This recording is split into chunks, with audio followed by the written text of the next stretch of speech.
This is the top 3 Navy uniforms I'm glad got deep sixed.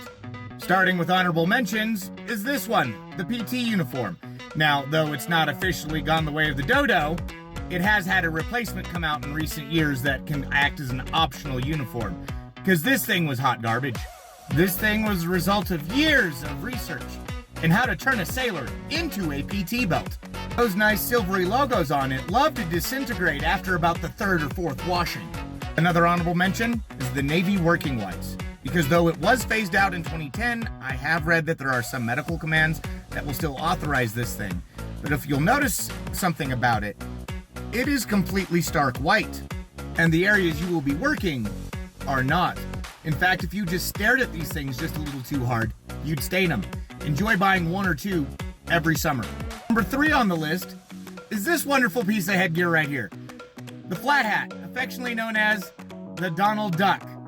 Now, this got phased out a long time ago, and I'm glad it did. Because for one, I've yet to find a picture where somebody looks happy in this. If FTN was a facial expression, it would be these two.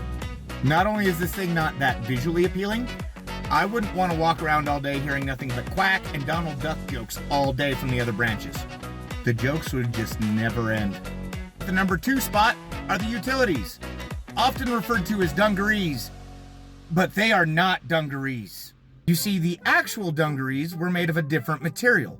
They resisted stuff like tearing and fading, and if they did fade, you could just throw them in the washing machine with a little blue dye and they'd be right as rain. Now, though the utilities may look similar to the dungarees, they are not the same.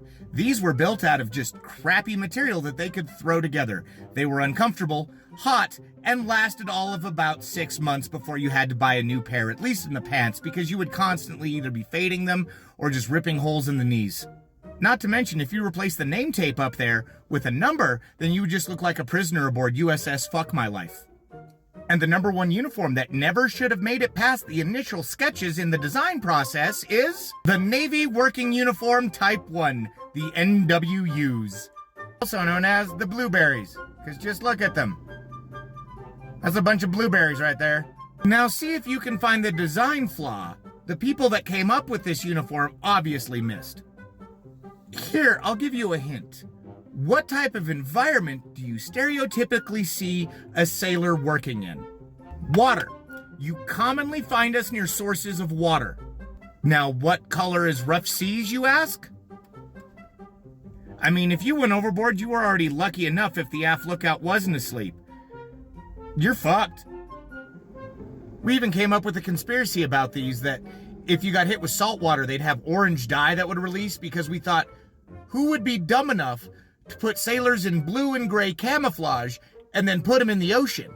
That conspiracy was just our coping strategy to deal with the fact that, yes, someone was in fact stupid enough to do that. But if the dye conspiracy was true, then every time we would have gone smoking, we would have looked like Oompa Loompas, because there's no way you can go outside in even choppy seas and not come back in wet. Not only that, but these things were not resilient. We very quickly learned that you had to re-sew every button on before you washed it, or they'd just fall off in the washing machine.